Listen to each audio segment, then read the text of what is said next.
Right, I am going to start this episode with a question, and I want you to kind of sit with it, as they say, rather than just wait for me to answer it for you, okay? When was the last time you posted something online, something about who you actually are, what you actually think, what you actually stand for, perhaps, and didn't immediately start wondering if it was too much, was it going to get you in trouble, what did you say? When was the last time you showed up as yourself without editing it, without softening the edges, without checking whether the vibe matched with what everyone else in the community was doing at the time? Because I want to tell you something, and I've said this many times before, but I really want to do this episode as in depth. I spent years doing the opposite of that. Years of watching what I said, watching how I showed up, adjusting my tone, shrinking my personality, trying to fit into the version of a professional photographer that honestly felt like I was wearing someone else's shoes. In fact, it felt like I was wearing someone else's fedora because we were all wearing those at some point. It was uncomfortable, and I really felt that my career was stagnating because one day I stood in that queue at the photo and video show and I looked across and I looked like I was dressed like everyone else and I couldn't do it any longer. So I stopped. And I will say things started to change there. So this is what this episode about. Not some fluffy manifesto on a Tuesday kind of way. I'm not going into like I'm going to go into the actual psychology of why we do this, why we conform, what it costs us, what the data says about what happens when you stop. I'm going to be personal because this one deserves it, and I'm going to be blunt because it's the only way I know how to do this. All right. You're a photographer. You sell people your eye, your vision, your perspective, your unique way of seeing the world. And yet, most of you online are starting to look like every other photographer, and we need to talk about it. Now, I was going to put some intro music into here, like, but no. Okay, so welcome to Loud Lens. I am Khandie Rees, photographer, author, and apparently someone who is, quote, a bit too much, which, as you'll find out today, I've decided to take as a compliment, as should you, because if I'm too much, it was because you were too little. Let's get into it. Okay, the conformity trap. This is a big one. And why is your brain wired for it? Before I get personal, I want to start with some science because I think it's important that you understand what you're doing, why you're doing it. The softening, the self editing, the showing up as a muted version, if you like, of yourself isn't a weakness. It's your brain doing exactly what it was designed to do. So I did a little bit of diggery pokery. And in the 1950s, a psychologist called Solomon Ascher, I think that's what he said. I'm going to call him Solomon for a minute because I've probably butchered that surname, ran a series of experiments that have become some of the most cited in history of social psychology. The setup was simple. He put a real participant in a room with a group of people, showed them a line on a card, and then showed them three other lines and asked them to identify which one matched. Okay. Easy, obvious, primary school stuff, right? We got it. Except everyone else in the room was secretly working with the psychologist. Okay. Ooh. And they deliberately gave the wrong answer very confidently and just gave it. Now, here's what happened 75% of the real participants conformed to the wrong answer at least once.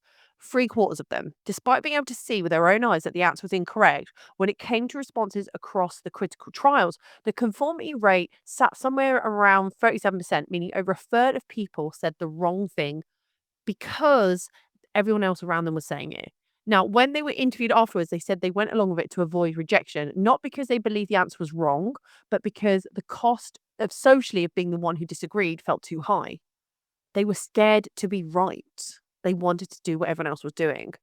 These were the people who could see the correct answer right in front of them, but still changed what they said out loud to match the crowd.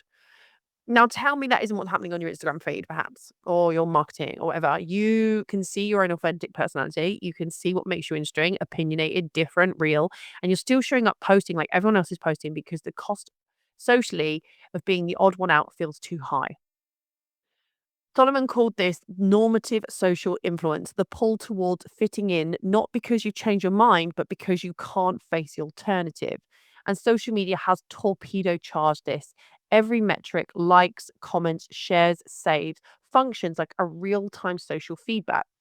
Modern research describes it as a live I need to learn how to say his name. I did get it right once in rehearsals for this podcast, and I got it wrong ever since. Experiment running 24 hours a day, and I apologize to his family and anyone who loves him. People soften opinions before they post. They avoid topics. They reframe their actual views into something that they think will land better, not because they've changed their mind, because the perceived cost of putting the real thing out there feels ginormous. Mm. Oh. Now, here's the real damaging part. Psychologists call what happens next cognitive dissonance, the friction created when you behave in ways that contradict your private attitudes. When you consistently show up online as a version of yourself that doesn't match who you actually are, that creates psychological stress. Not the dramatic kind necessarily, just a quiet grinding in the background kind, the kind that makes you feel vaguely and vaguely untired without being able to put your finger on exactly why. Research published in academic journals on identity suppression in the workplace, and yes, your social media presence is your professional workspace, place, shows that continually hiding parts of your identity causes emotional exhaustion, reduced engagement, and in many cases lead people to self-select out of opportunities for visibility. People are covering, hiding, and conforming. They stop putting themselves forward, not because they are not capable, but because performance of fitting in has worn them out. You are paying the price to be palatable, and it's costing you a lot more than you think. Oh, that was heavy, wasn't it? I'd say when I researched this, I tried to make that as simple as possible. So I've probably butchered what that guy did, Solomon did. But I think it's really important to point out that so often people will not air what they feel like because they want to fit in. And the problem is that it doesn't go well. Now, I'm all for fitting in with your brand, but your brand should be something that's very real to you. Okay. So I want to talk about who I was before I stopped performing. Okay. I want to be very honest about something because it's relevant. I think if I'm just talking in theory and stats, I'm going to put without putting myself out there or in it, it becomes another podcast that you half listen to while editing and then forget about it. So here it is. I spent an enormous chunk of my early career trying to fit into a version of the photography industry I never actually was welcomed into. I watched how people presented themselves. I modulated my tone. I tried to fit into rooms that I was told were the right rooms to be in. I kept the edges of my personality tucked in because the message I was getting, sometimes explicitly, was that I was too much. I was too loud, too opinionated, too direct.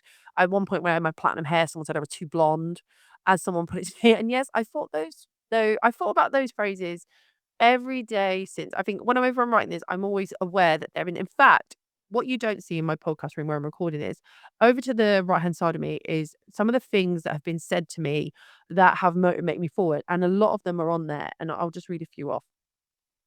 "Andy's just gobby. She might know what she's saying, but does she have to say it so loudly? She's just too blonde, no one's gonna take her seriously. Why is she even getting any traction? She's not even that good." Okay, they're just some of the ones that were up there. Okay, and these were said by professionals, by the way. They don't remember. I've even got the names next to them as to who said them because I like to keep a track of that.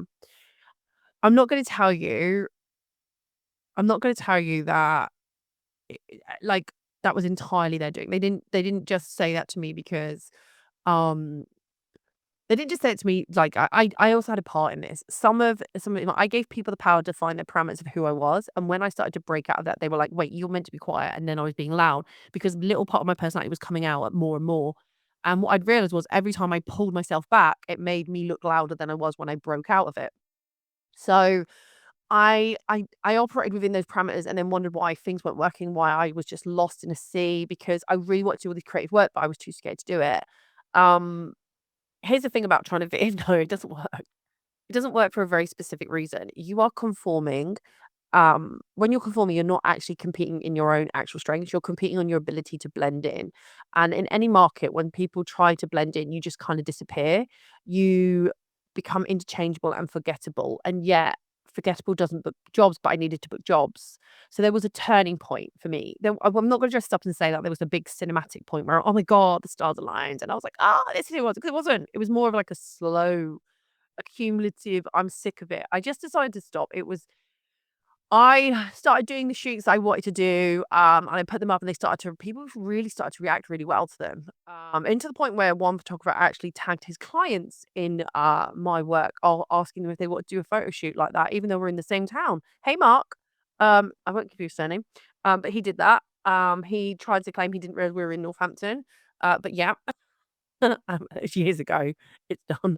I've forgotten was his name. Mark? It might be Mike. Might be Mike. Yes. Look at me calling somebody out here. Imagine tagging a client in somebody else's advert and saying, "Do you wanna do a shoot like this?" I have that screenshotted as well, just in case everyone denies it. I should have a look before I said his name. Anyway, it doesn't matter. It's long gone now. I don't think he lives there. I still call it out. I think that's a really shady thing to do. So I stopped performing to try and be palatable. I stopped softening, like like, things. And when I wrote my books, you might have noticed that the titles are quite controversial, and I just decided to just lean in heavily into what I loved, well, how I spoke with my friends, how I speak just generally, and I started to relax a little bit more into who I was. Like, even doing this podcast, I just like just photography's middle finger is its tagline, just because I wanted it to be like to everything that photography was telling us that we had to do. I wanted to be the person that said, "No, this is what you can do. This is what I want to encourage you to be. Be more you, and not gatekeep things, right? Like, the information is there. Sometimes we people hide it entirely by a paywall and give you half the information. I have no problem with people paying for this type of stuff because it takes a lot of time to get it together. But half the time I was going to some of these workshops and they were giving me half-assed information, not nearly enough, and not even I'm not talking like super in depth either, just really half-assed. It was like they were told whatever someone else said and they made it a course. Like, I've seen people touted as these social media experts, and they're going on about, "This is how you build your followers." Will you please learn? We do not need to build followers. We need to build engagement rate. It's far more important, okay? I stopped showing up to industry events and spaces with a version that just I was done. I just felt like I was assembling myself in the car before I even had to go in. Like, I was putting myself together like some Lego kit to be able to go into these spaces. I just stopped. I wrote those 2 books with the titles that made people in the industry feel uncomfortable, and people were like, "Ugh," and they were bestsellers the week of their launches. Bestsellers. I built a podcast where I'm literally saying this to you. You're listening to it. I built this. There are over 120 episodes. I have released them every day. I'm sorry, every week, and I have enjoyed every minute. I have spoken at major industry events. I have brand partnerships with companies that respect me, respect who I stand for, and I respect. I have an audience, maybe not a massive one in follower terms, but one that actually engage with me, talks to me, commissions me, and tells me my work has made a difference to how they think about their business and their craft. I have clients queuing up to talk to me, and I'm not joking. I ran a headshot session at my studio and had it in a long line of people, and I had 15 people outside my studio waiting for headshots. Okay. None of that existed when I was performing as a version of myself I thought the industry would find more acceptable. All of it existed when I started to stop. It built up slowly. I didn't just bam have it, but it started to stop. Okay. Now, the photographic industry is a spectacular hypocrisy, okay? I wanna talk about the elephant in the room. Should I say the elephant in the studio? The elephant why do we say the elephant in the room? Is it because it's the most obvious thing and we're avoiding it? Yeah, that's it. The photographic industry, our industry, sells the concept of a unique vision to its entire value proposition. To every client that walks through the door, we say, "Hire me because I see the world differently. Hire me because my images look like mine and not like anyone else's." We sell our eye, our perspective, our distinctiveness. And then when we go online, we're like everyone else. Hi guys. Hi guys. Hi guys. The same flat lays, the same behind the scenes on a shoot reels, the same carefully worded captions about our passion, storytelling, the same polished, pleasant, unconfrontational, uncontroversial presence that manages to say absolutely nothing about who we actually are while somehow simultaneously trying to make people book us. It's a lot of words there. I want you to think about what actually communicates to a potential client. You're showing them images that are meant to demonstrate your singular vision and then showing up as a person that sounds like everyone else that they've just scrolled past. You are visually distinctive and online invisible, or should I say personally invisible. And then we wonder why clients choose on price. They choose on price because there's no other differentiator. That's I've probably said that word wrong. It's a word that I really wanted to put in this podcast. Di- le- Differentiator. Oh, do you know what I mean? There's no other different, okay? Factor. Ah, I was so proud of myself when I wrote this script out. I was like, "Yes, we've got it together, girl. Look at us." And then I record it, and I'm like, blah, blah, blah, blah. When every photographer's feed starts to look the same, or their reels start to sound the same, or just everything starts, you present the same level of professionalism without a personality or point of view, the price becomes the only deciding making the decision making metrics by default because your professionalism is great, but your photos, there's nothing else for them to choose on. Okay. You have removed yourself from consideration as a person. You've made yourself a commodity, and commodities compete on price. So here's what no one's going to say to you out loud in this industry. I honestly mean it. The gatekeepers that run a lot of these spaces, the award bodies, maybe it's association, maybe it's panels, maybe it's speaking stages, the Facebook group moderators who decide whose posts are promotional. who are often among the worst offenders when it comes to rewarding bland over brilliant, I'm going to say. The photographers that get platformed are frequently the ones who play the game well, not the ones who are the most interesting or the ones who are important to say. I have had this happen to me directly. I've been told by people in positions of some authority that I won't be considered for certain things, that I'm not quite the right fit. Read between those lines. I did. And when I built my own platform and got my own stages, found my own audience, and secured my own brand partnerships, people started knocking on my door, right? Because that's what you want to do. When a room doesn't let you in, don't expect to get in that room. And anyone who's in that room, don't expect to engage with them. You build your own room. I know it's really cliche to say that, but why do you want to go to a party when no one wants you? Go have a party. I would rather have a party with 5 people who friggin' love me than a room full of strangers who just want to turn their back on me. Okay. I want to talk about the people who don't want to go to that party. I want to talk to the photographers who take those rejections as confirmation they need to like they need I want to talk to those photographers who take those rejections as confirmation that they need to stand themselves down and try harder to fit in and post more savely engage. I want you to find me, okay?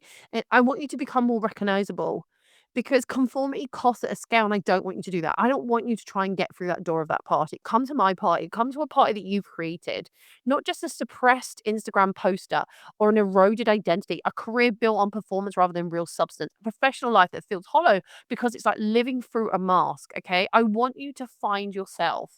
Be okay, but this isn't just gonna happen, right? But the more and more I'm on these social media platforms, the more I start to see repetitiveness. It's like someone's told everyone how to behave. Okay, there's a level of professionalism, 100%, my darlings. You have to be professional, right? Okay. But you can show your personality. I show my personality. Sometimes it doesn't work and sometimes it does. My people who know me know me. Okay. I am not here to appeal to every single person, but what I am going to do is try and make my social media and how I present myself online be as reflective and as unique as the work I hope I'm creating. Okay. But what does the data say about being yourself? Because some of you be like, yeah, that's all well and good, Candy, but okay. So let's go back to numbers for a minute because I know some of you are sitting there thinking, yeah, but I need to grow my following and pissing people off isn't going to help that, Candy. Okay. So let me talk to you about what actually builds a business, not in theory, but in data. Okay. Oh, can I tell you, I did loads of research on this. In 2023, research showed that over 70% of consumers spend more with brands they perceive as authentic, not the slickest, not the most polished, the most genuine. That applies to personal brands such as much as corporate ones, because in a one-person photography business, you are the brand. Your personality, your point of view, the way you're communicating, your values, they're not supplementary to the brand, they are your brand. In 2025, a study commissioned by LTK and conducted by the Northwest University found that the consumer trust in creators increased 21% year on year. And that trust premium was concentrated almost entirely in creators perceived as real humans with genuine perspectives, not what the research called algorithmic content machines. Okay. Trust is increasing specifically in people who seem real, not people who seem professional, not people who seem popular, but people who seem like themselves. So here's what that translates to into actual commercial terms. 23% of brands now favor micro and mid-tier creators over celebrity and macro partnerships. As of 2026, a marketing brew noted that SXSW this year, micro reach with engaged communities now outweighs large followers. Stop. Full stop. Done. A creator with a 10,000 genuinely engaged followers is worth more commercially than someone with 100,000 passive ones. I'm living proof of that. I have just over 5,000 followers on Instagram, for example. I want there to be more. Please go find me. I have brand partnerships that I get paid with. I have speaking gigs that I get paid at. I sell books, my books, because people who follow me actually give a damn about what I think, and that engagement is a metric that matters. The creator economy data in 2026 is very clear. Follow count has basically decoupled from revenue. They don't match. Okay. The algorithm has taken over reach, which means anyone could go viral, but no algorithm gives you trust. Trust comes from showing up consistently, not constantly, consistently as a real person with real opinions, and over time building an audience that makes you feel like it actually knows you. Okay. And this is only possible when you actually start showing them you. So here's what I want you to hear in this, okay? The risk you think you're taking by being yourself, by being opinionated, by sharing your perspective, by not playing it safe is significantly smaller than the risk you're taking by hiding. Hiding makes you invisible. Hiding doesn't pay the mortgage. The rent gets you the new camera, okay? Now, I do want to say too much is a targeting mechanism. Okay, here's how I reframe what I want to off. Here is the reframe I want to offer you, and I want you to really sit with it. When someone tells you explicitly or implicitly that you are too much, what they're actually telling you is that you are not for them. That's it. That's the whole message. Not that you're wrong, not that you're unprofessional, not that you should change, just that you're not their kind of thing. And this is the most important information you can receive because if you're not for them, you don't want them. Okay, we're not running up red flag partners here. You don't want the clients, the collaborators, the brand industries, and the industry peers that only engage with you when you're performing a version of yourself that isn't real, because that relationship is therefore built on a lie. And you will spend your entirety like trying to maintain that performance. The people who are put off by the real you are doing you a favor. They're self-selecting you out of their life because then you don't have to waste time and energy on them. That is very efficient. Thank them and move on. That's something I had to learn really quickly. I was at a recent networking event and I spoke out about the fact that there was a load of companies there talking about, they need to work together in marketing and they want everyone to come together and help them so they can all promote their brand. I said, it's really funny that only now that you're suffering financially, as you've said, that you want to work together. Had you worked previously, you could have perhaps avoided all this financial problem. And now you're wanting to work together and use all the assets you've individually grown. And the one person you're targeting for the help is the person who's really successfully growing their business, who has asked numerous times to reach out to you and you've ignored. I just want to know, what are you going to do in return for all their hard work and labor they're going to give you? I got told that it was really neat to say that. No, it's not. It's in business. We're talking about it. You can't, I don't care. I think it's really important that, you run a business, you were offered loads of help and then you decided to ignore it. It didn't go right. And now you're coming back and begging them to give it to you for free. Like, oh no. The people who are magnetized by the real you, the ones who come specifically because your opinions, your voice, your irreverence, your willingness to say the thing, they're your people. They are loyal in a way that people who tolerate the palatable version of you will never be, because they are not there for what you provide. They are there for who you are. The people who love you for how you are will always be your ride and dies. Okay? Ugh, this is a long episode, isn't it? Too much is not a flaw in your personal branding. It's something I've heard a lot. All right. In fact, I can hear my voice changing. I'm gonna have a glug of this. Still decaf, guys. Mm. Hmm. I'm still decaf. That's shocking, isn't it? What was it? 4 years now? Okay. It's if I'm gonna go back to what I just said, too much is not a flaw in your personal branding. It's a targeting mechanism. It repels the wrong audience and attracts the right one, which is exactly what good branding should do. I have been called too much, too opinionated, too direct, not enough of what the current acceptable version of photography is supposed to be. And every single one of those too much moments was followed eventually by someone finding me specifically because the thing they said that was excessive is what they want every time. This industry doesn't have to green light you. It never is going to. Not the gatekeepers, not the Facebook groups, the administrators, the people who are on the ward panels that keep giving people prizes. None of them are coming to give you permission to be yourself. You have to do it. You have to do it for yourself to prevent burnout, okay? You have to do it. So what does this actually look like in practice? Right, I've given you psychology, I've given you data, and I've given you a little bit of my own story. So let's make it more practical because this is the Loud Lens, not a feelings podcast. We're here to do work and we need to make this actionable. Okay, so first, audit your own feed. Go look at your last 30 posts, or your reels, your shorts, whatever it is.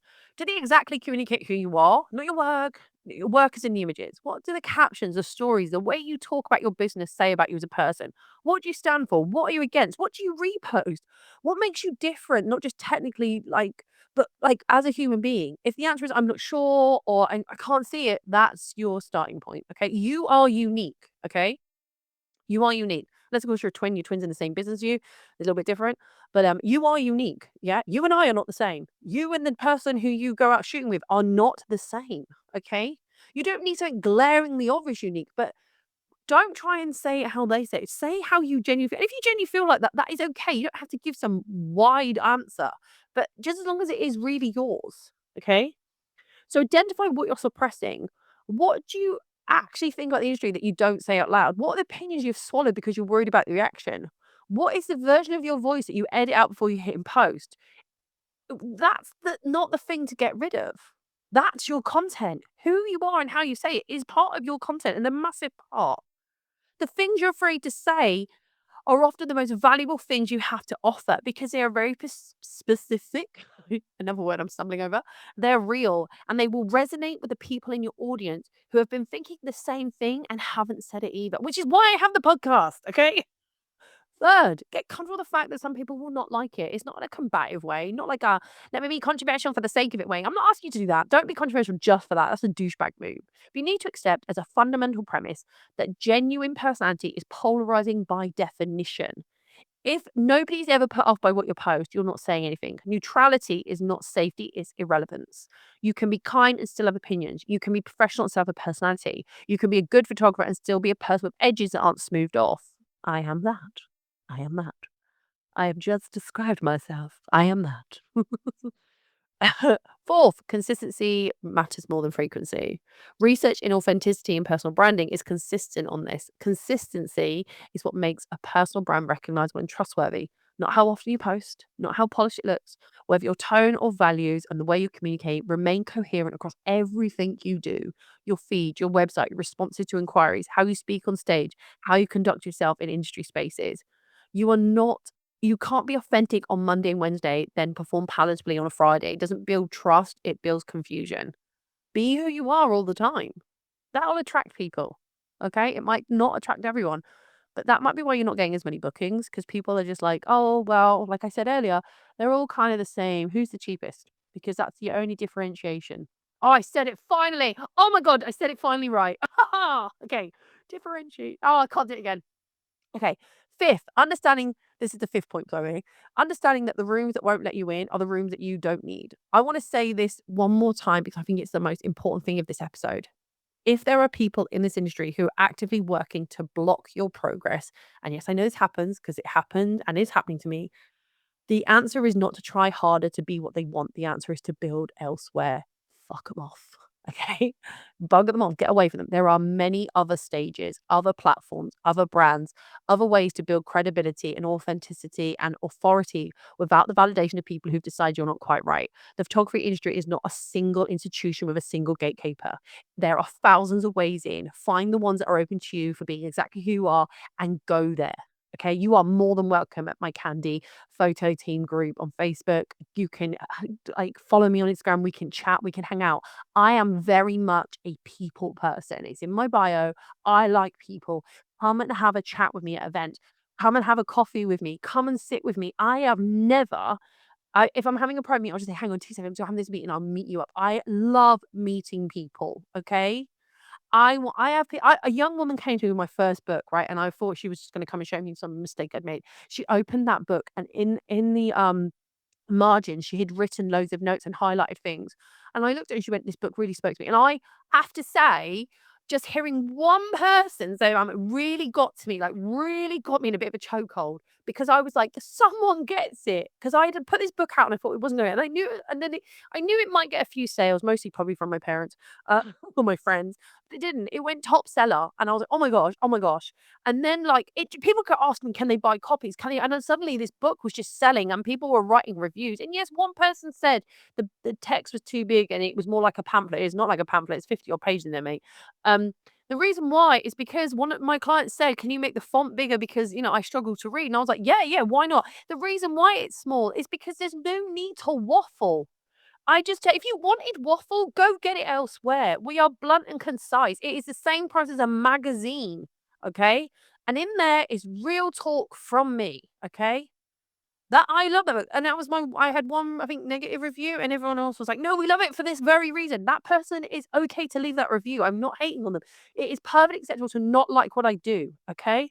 I am happy with that because it tells me I was doing the right thing because I had one negative review out of loads of positives, and those people haven't just said great book. They really hyped that book up in those reviews. Go on Amazon, read them, okay?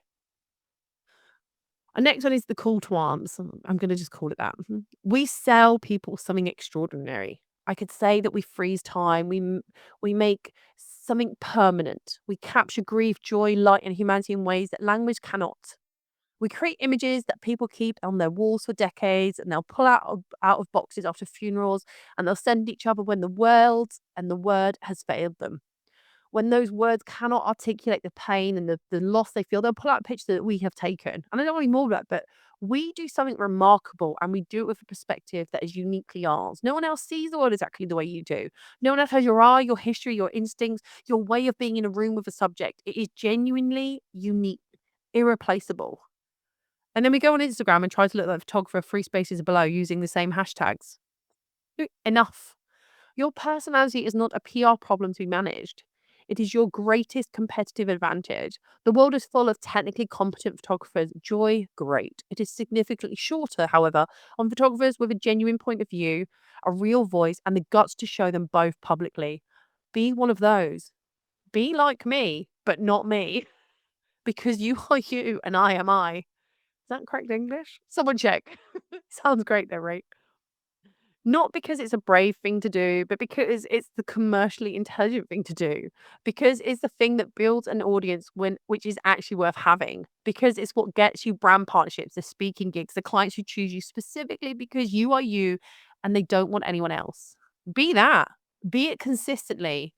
Be it when it makes some people in the room uncomfortable. Be it when the rooms you wanted to be in choose someone else. Be it when the follower count is slower than you like. Do it anyway and do it on purpose. Is that a quote from Danny Pine? I'm going to claim it. Because here's the alternative. You spend another year carefully managing a version of yourself that isn't real, building an audience that doesn't really know you, securing clients that have booked you because you're fine rather than someone who's exactly right for them, wondering why none of it feels particularly satisfying. I spent years doing it and I'm telling you it's not worth it. Okay.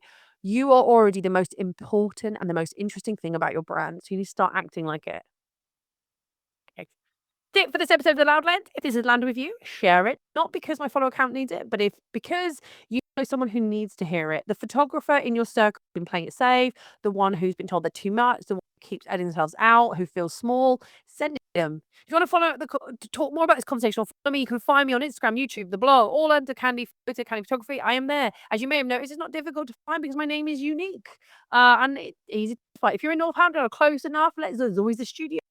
But, until you see me next time, I can't wait to see you all. And if you went to the Wales and West show, I hope you had a great time. I am there. Until next time, be loud, little darlings. Let's go. I should do an outro. I need to get some outro music, don't you think? Okay.